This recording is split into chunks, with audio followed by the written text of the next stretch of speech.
Salah satu murid dari kakak itu ada yang pengisi suara Upin Ipin ya? Iya, betul sekali. Mungkin bisa diceritakan nih kak. Nah, untuk yang pengisi suara, khususnya Susanti, itu ada salah satu siswi perempuan dari kelas 4 atau kalau nggak kelas 5 itu, dia mengisi suara, jadi dibantu juga untuk dubbing Susanti tersebut oleh guru SIKL. Jadi guru SIKL tersebut juga membantu terkait dengan cara dia praktek dan sebagainya. Jadi sangat mendukung terkait program untuk unjuk bakatnya dari siswa tersebut. Untuk persiapan dari sebelum keberangkatan itu sudah dipersiapkan dan alhamdulillahnya itu dari prodi.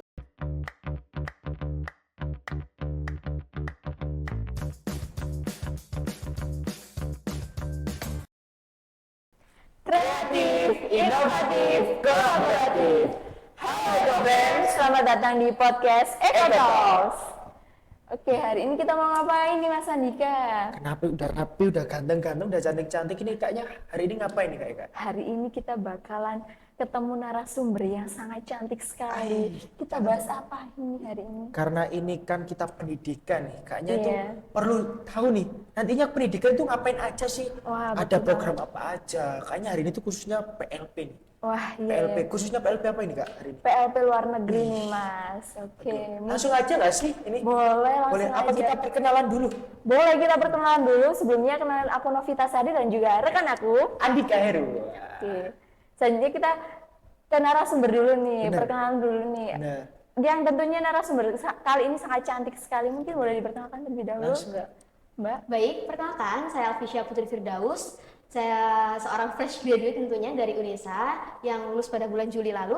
Nah, untuk kelasnya sendiri saya berasal dari kelas internasional kelas 2020. Wah, keren banget nih Kelas narasumber internasional. kita. Kakaknya kelas internasional nggak? Reguler dong Wah, pastinya. Hari ini khusus nih hari ini ya. Khusus nih Khusus temanya, nih. khusus. Kita ulik-ulik apa nih? hari Kita ini? ulik-ulik tentang PLP luar negeri itu apa sih, tentang motivasi dari kakaknya mengikuti serta berbagai pengalaman dan termasuk persyaratannya juga nih teman-teman. Jujur saya nih kali ini loh baru tahu kalau ada PLP luar negeri nih kak. Waduh, kurang menguliknya. Bener. Mungkin nantinya ini bisa dikulik bersama Mbak Alfisya ya, Benar, yang sangat cantik sekali. Oke, kalau boleh tahu kesibukannya kira-kira ini apa sih Mbak? Kesibukan saya kali ini yakni mengajar di salah satu lembaga pendidikan di Mojokerto tentunya. Oke. Kalau boleh tahu tentang PLP luar negeri sendiri itu apa sih Mbak?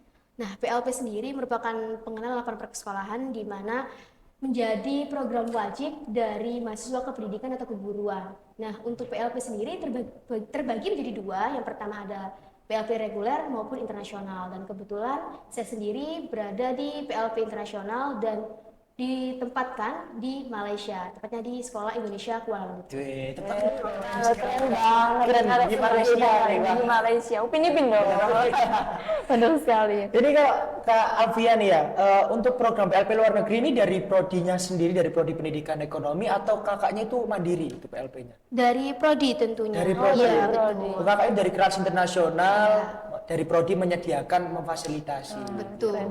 Kalau kakaknya itu latar belakang sama motivasi mengikuti PLP luar negeri ini apa sih kak?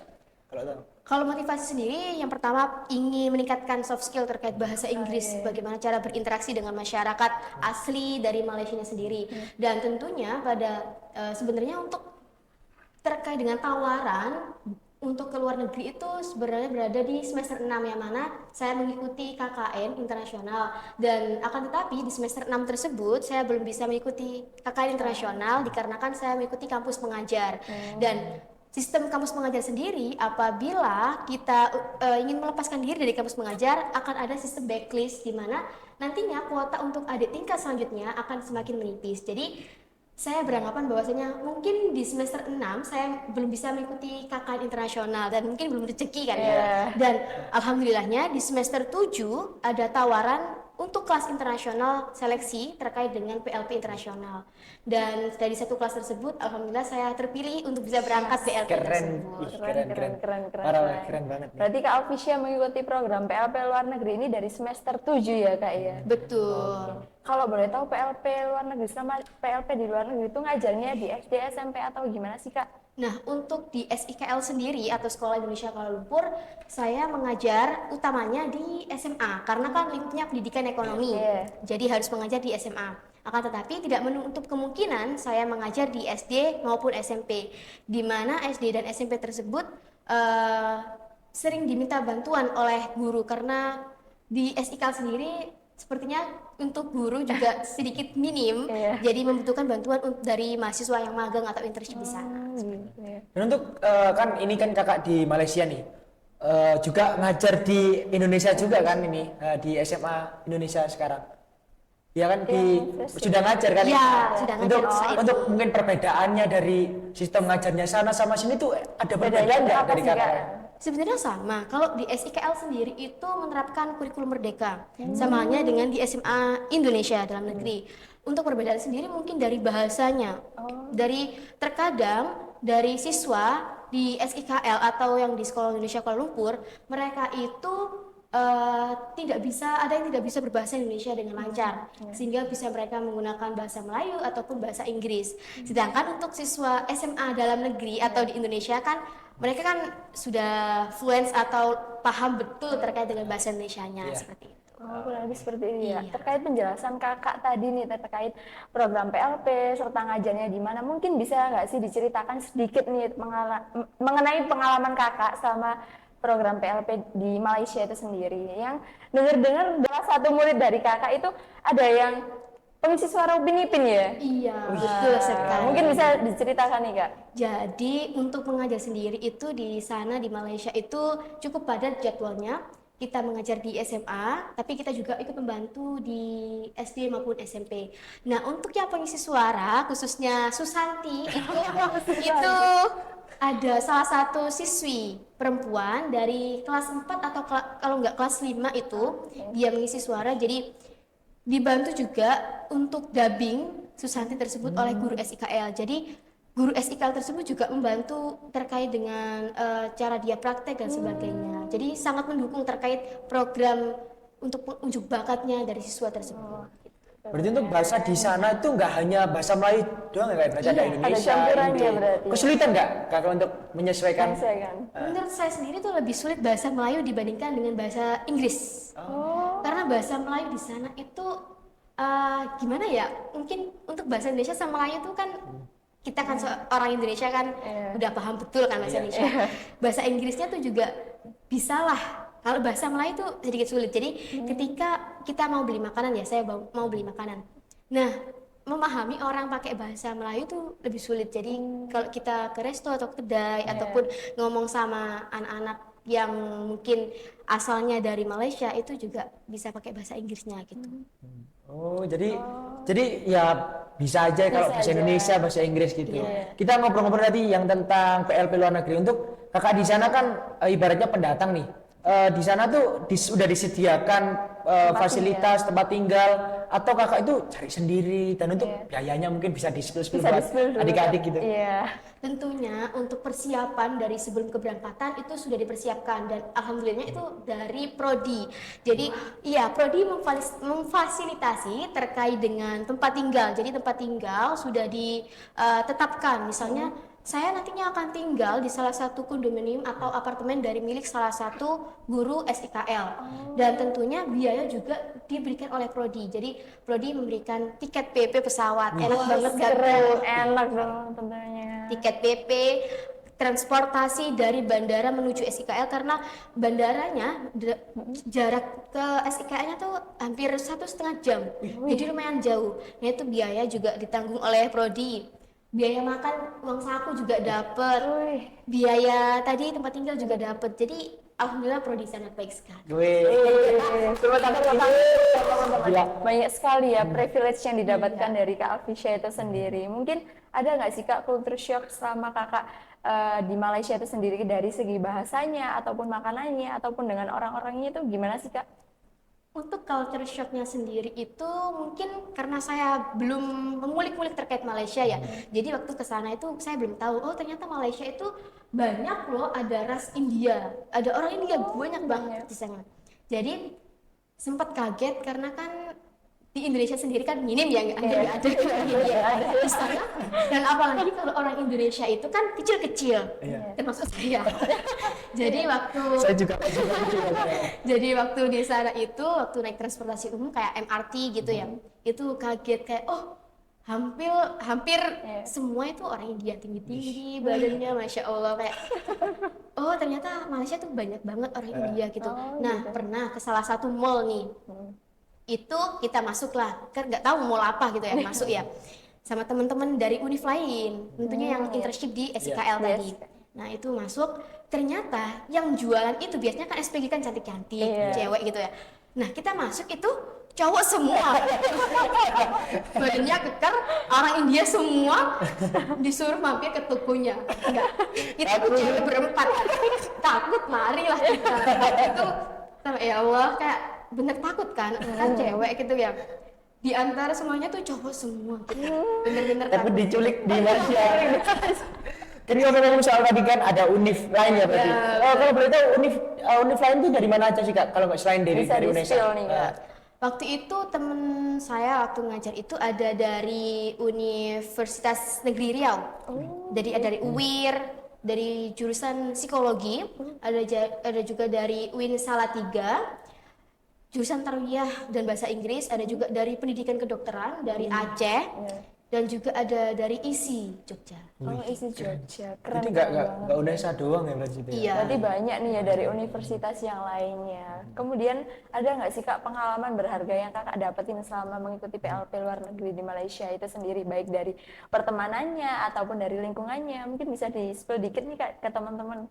Baik, untuk meskipun PLP ini cukup singkat, hanya 1 bulan, tetapi alhamdulillah pengalamannya sangat banyak. Yang pertama mungkin ya kita bisa berinteraksi langsung dengan siswa di sana. Dan perlu diketahui bahwa siswa di sana selain mengajar di SIKL, saya juga sempat mengajar di SB, Sanggar Bimbingan, di mana SB itu terdiri dari masyarakat asli Indonesia, akan tetapi dia sejak lahir berada di Malaysia. Oh, di Malaysia. Jadi misal ada orang tuanya yang jadi TKI atau TKW. Nah, beliau melahirkan anaknya di sana dan tidak memiliki akta kelahiran dan sebagainya. Nah, itu dia tidak bisa bersekolah secara formal di sekolah Indonesia yang berada di Malaysia tersebut. Sehingga dia masuk ke Sanggar Bimbingan. Dan Sanggar Bimbingan itu juga banyak sekali di Malaysia. Dan tentunya karena kita kan bisa mengetahui karakter siswa tersebut kan, dari anak SB, dari anak SIKL sendiri itu bagaimana, seperti itu. Dan untuk pengalaman yang lainnya, bisa berinteraksi langsung dengan masyarakat Malaysia, di mana menurut saya cukup sangat baik mereka di sana. Saya hampir tersesat, masuk ke MRT salah jurusan, salah kereta gitu ya. Beliau menawarkan bantuan, kalau kamu mau kemana gitu, kayak ditawarkan terus, oh jangan lewat sini, disuruh turun terus diarahkan gitu. Jadi sangat baik juga gitu. Nah, untuk pengalaman sendiri mungkin kalau teman-teman nanti yang juga PLP di sana mungkin bisa bawa obat-obatan pribadi, karena cuaca di sana juga cukup ekstrim. Nggak menentu berarti Iya, ya Kak ya? kalau kalau waktu hujan itu anginnya sangat Kencang kencang sekali, Waduh. sehingga kalau kalian bawa payung hati-hati terbang. Saya yang terbangnya jadi sampai heboh sendiri kan, kalau tahu kan payung terbang kan pasti heboh kan? Jadi seperti itu. Kalau terus juga waktu mungkin habis turun dari pesawat, jet lag dan sebagainya, mungkin dipersiapkan untuk obat-obatan pribadinya. Dan juga itu untuk pengalaman yang lainnya itu dari bapak ibu gurunya di SIKL itu sangat ramah sekali. Mungkin kalian ngajarnya itu kan dari pagi sampai sore. Nah, malamnya itu selesai ngajar, kalian langsung bisa liburan. Jadi keliling Malaysianya. Kemana aja? Kalau Kakak kemana aja nih Kak? Udah di Malaysia tuh udah tamat gak kira-kira? Liburannya Di nih. Batu Cave itu yang ada patung Budanya sama tangga berapa ribu gitu. Nah, itu ada juga ke Genting, juga ke mana ya? Museum Negara. Itu juga banyak sekali sih, cuma lupa. Terus sering diajak piknik. Jadi kita itu Nggak hanya kerja di sana. aja. Ya. Terus juga diajak main juga gitu. Dan juga untuk pengeluaran di sana juga sangat sedikit, karena menurut saya biaya di Malaysia sendiri sama seperti di Surabaya. Satu porsi makan di Malaysia itu cukup besar. Jadi satu porsi bisa dimakan oleh 2 orang. gitu ya, Kak? Jadi kalau setiap pesan itu mesti pesannya itu setengah porsi gitu. Setengah porsi. Atau enggak satu porsi buat 2 orang gitu. Kayaknya buat saya tuh cukup banyak satu porsi berarti. Oh, kalau ini kecukupan ya teman-teman. Nah kalau kakak dulu kan kesana kan mungkin ada rasa takut gak kira-kira pertama kali ke negara orang, pertama kali ke Malaysia, luar negara? betul. Ada ketakutan gak? Apalagi kan dari Indonesia, terus juga mengajar pertama kali ada culture shock di situ, ada ketakutan gak? Ketakutan tersendiri. Takut lah pastinya. Kan waktu itu pesawatnya kan ada di cancel tuh sama pesawat. Jadi Bapak Ibu dosen prodi ini sangat gercep sekali untuk pesen tiket nih.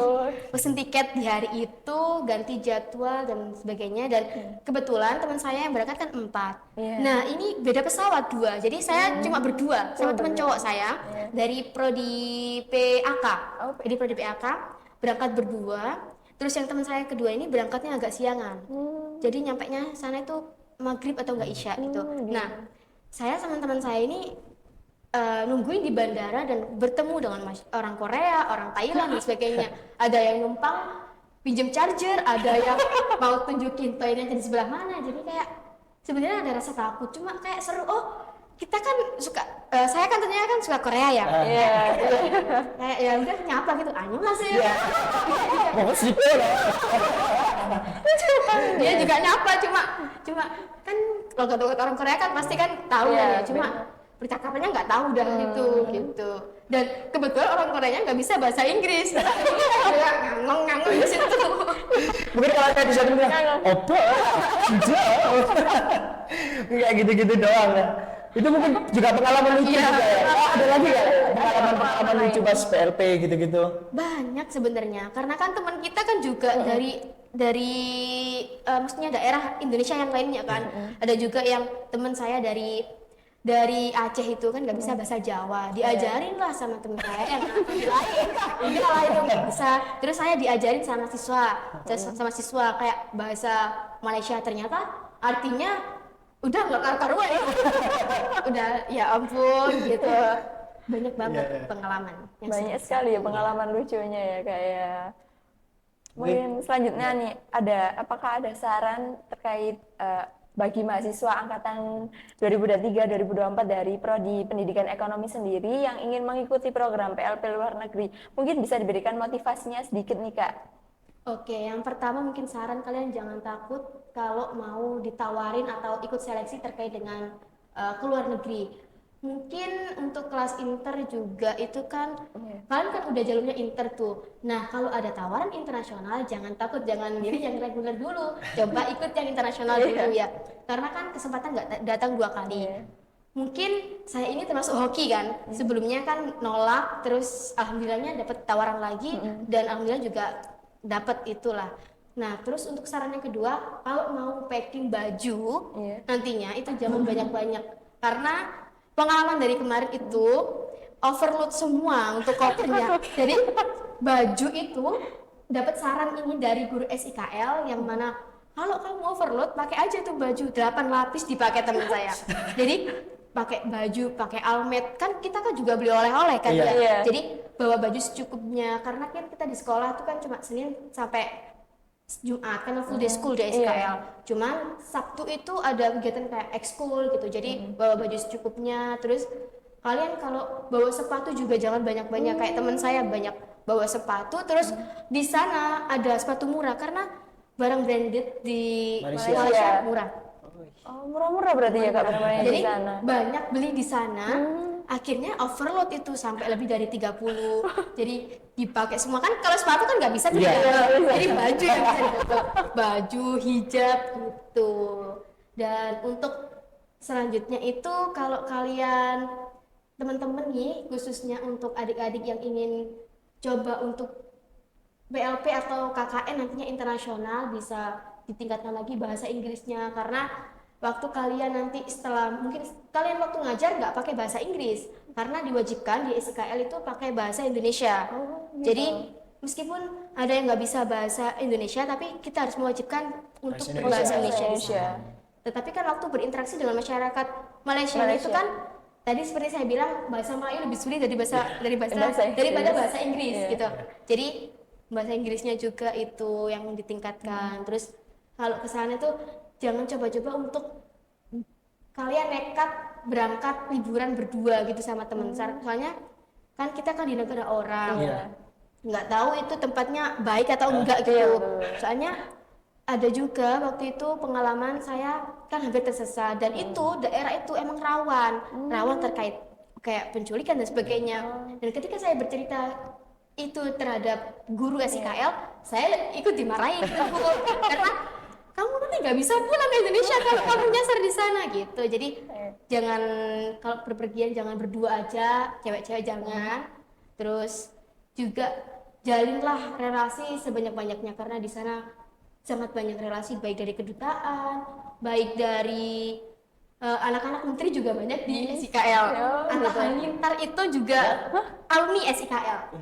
Keren. Ada Susanti atau Halilintar. Biasanya kan saya kesana. Ah, Bu, saya maaf nih. Jadi sangat enak kalau PLP internasional. Waktunya juga 1 bulan, jadi kalian bisa prepare skripsi kalian lebih awal dibanding teman kalian yang lain gitu. Jadi kalau biasa itu mungkin 4 bulan, 3 bulan ya yang di Tuh. Indonesia. Kalau di situ 1 bulan. Iya, gitu. Mungkin ada rangkaian nggak sih? Ada tesnya mungkin atau ada itunya? Mungkin ada tips dan trik lah mungkin buat buat teman-teman ini. Yang ingin daftar PLP luar negeri ini. Kalau seleksi sendiri, waktu itu saya diseleksi oleh Bu Ida, jadi dari video micro teaching ke micro teaching terkait bagaimana cara kita mengajarnya, pakai bahasa Inggris tentunya, pakai bahasa Indonesia juga, terus juga nilai TEP, skor TEP itu, terus terkait dengan interview, lebih banyak ke interview, bagaimana kepribadian kita, bagaimana cara kita mengajarnya nanti di sekolah gitu. Untuk tes tulis tidak ada waktu itu saya. Oh, tidak ada. Ya cuma CV karena waktu itu saya juga pernah ikut studi approach ke Universitas Tun Hussein on Malaysia, tapi secara daring gitu. Keren. Jadi CV juga perlu. Oke, keren sekali nih dari cerita Kak Alfisya. Bener, waduh. Waduh. Jadi saya kayak pengen ke Malaysia nih kayak. Ayo kita Langsung daftar aja. Langsung daftar kayaknya. Iya, Saya masih semester 3, saya harus prepare hari ini. Iya, harus prepare dari Pulang ini langsung persyaratannya. persyaratan saya, waduh. persiapan. CV-nya disiapkan. Siap. Waduh. Mungkin kakak ada pengalaman organisasi nggak? Organisasi. Iya betul. Untuk organisasi sendiri saya mengikuti Dewan Perwakilan Mahasiswa Fakultas Ekonomi dan Bisnis selama 2 periode. Yang pertama itu setelah menjadi maba nih ya ikut seleksi lah, alhamdulillah lolos. Jadi staf advokasi, terus untuk periode selanjutnya menjadi wakil ketua umum di DPM tersebut gitu. Keren banget. Nah kan itu kan juga organisasi iya, akademik iya. Mungkin gimana sih cara kok bisa ngimbangin itu semua itu? Akademik lanjut, organisasi lanjut Iya. juga. Tipsnya nih mungkin bisa Simple, dikasih. nikmati gitu aja. Kalau kalian suka dengan hal itu, ya otomatis kalian nggak bakal mengeluh di situ. Jadi meskipun kalian capek-capeknya ikut organisasi, kayak pagi kuliah, sore kuliah, malamnya rapat organisasi. Terus kalian juga mungkin ini bagi teman-teman yang nggak kos dan sebagainya kan itu kan juga cukup berat ya. Iya. Tapi selagi kalian menikmati, kalian suka, itu akan nyaman-nyaman aja di situ. Dan tentunya untuk lingkungan juga mendukung kan. Alhamdulillahnya teman-teman saya organisasi ini sangat baik dan juga klop gitu. Jadi saya nyaman punya rumah di ibaratnya di kampus punya rumah gitu loh. Gitu. Keren banget nih antara bidang akademik dan organisasi bisa balance seimbang nih dari Yang penting Alfisya. enjoy aja kata kak. Enjoy aja, Kak. dinikmati aja. Capek, aduh ini sakit, ini sakit, Nikmati aja. Nikmati aja. Oke. Tuh nggak salah tadi kakak bercerita tuh sempat dapat beasiswa ke Cina juga ya. Mungkin bisa diceritain juga Diceritakan nih. sedikit. Mungkin juga itu privilege juga kan. dari Mungkin kakak. menginspirasi teman-teman juga. Iya. Mungkin bisa diceritakan. Mungkin untuk beasiswa sendiri itu cukup untuk lanjut S2 nih ya. Iya. Nah itu sebenarnya saya masih sedikit ragu terkait hal tersebut. Akan tapi mungkin bisa dipertimbangkan lagi karena kan untuk S2 di Cina itu kan 4 tahun. Sedangkan di dalam negeri ini 2 tahun. Dan kebetulan yang menawarkan terkait beasiswa tersebut itu membutuhkan kemampuan bahasa Mandarin. Dan saya menyadari bahwa kemampuan bahasa Mandarin saya ini masih belum mumpuni. Iya. Dan persyaratan juga membutuhkan HSK, sertifikat seperti kemampuan bahasa Mandarin itu tadi. Jadi beasiswa ini insya Allah mungkin kemungkinan akan bisa saya ambil ketika saya bisa bahasa. Iya, belajar bahasa Mandarin dulu karena kan nggak mungkin saya ke sana terus iya Iya. iya aja nggak bisa deh ya kan. Susah. Iya. Iya sih, benar-benar. Iya, betul betul banget sih. Keren banget nih Kak Alfia ini ya. Keren banget. Udah dapat cerita. luar negeri, PLP luar negeri, Beasiswa. beasiswa, lulus juga langsung Iya, Wak. dapat itu juga. Keren. Privilege-nya banyak sekali Privilege. dari Mbak Alfisya itu sendiri ya teman-teman. Mungkin dari Mas Andika ada yang ingin ditanyakan kembali? Apa ya Kak? Jadi aduh, ini terlalu, waduh, saya wow banget ya Kak. Saya juga baru pertama kali tahu PLP luar negeri itu apa, terus juga dengan kaget, wih ternyata dapat beasiswa juga. Iya. Baru saya yang kupu-kupu ini gimana ini ya? Satu kata nih Kak dari program PLP internasional luar negeri. Worth it banget. Tambahin satu kata lagi ya. Gak pakai spasi tuh ya, worth it banget gitu. Jadi sangat, worth it banget ya Kak. Iya. Udah liburan juga, udah dapat uang saku. Iya. Dapat uang saku buat beli oleh-oleh gitu. Terus Sejahtera ini. Sejahtera. juga murah-murah di sana. Laptop juga murah, HP, aduh. Termasuk harganya di Malaysia itu murah-murah ya Iya, Kak. betul sekali. Wah keren banget nih episode kali ini tentang PLP luar negeri. Sudah inspiratif banget nih, mungkin teman-teman mungkin waduh pengen ngepoin, pengen Tahu lebih lebih lanjut ya. tentang Kak Alfisya nih mungkin bisa kepoin apa nih Kak? Instagramnya. Instagram boleh. Apa nih Kak? Apa Boleh nih, Kak? kasih tahu? @alfisya putri double i-nya. Alfisya Putri double E. Mungkin editor tulis di bawah ini. Wah, kayaknya mungkin itu aja ya dari Eco Talks episode kali ini. Mungkin itu aja dari episode kali ini. Terima kasih kepada Mbak Alfisya yang sudah meluangkan waktunya. Tentunya di cerita kali ini banyak sekali nih poin-poin pentingnya dari tips and trick dari Mbak Alfisya, termasuk tadi yang jalan berdua sendiri, banget cuy dengan orang, kemudian obat-obatan dan lain-lainnya juga penting banget nih. Mungkin sekian dari podcast kali ini. Aku Novitasari dan juga rekan aku Andika dan Dara sumber kita yang cantik sekali. Alfisya Firdaus. pamit undur diri. Eco Talks, Kreatif, inovatif, kolaboratif. Bye-bye.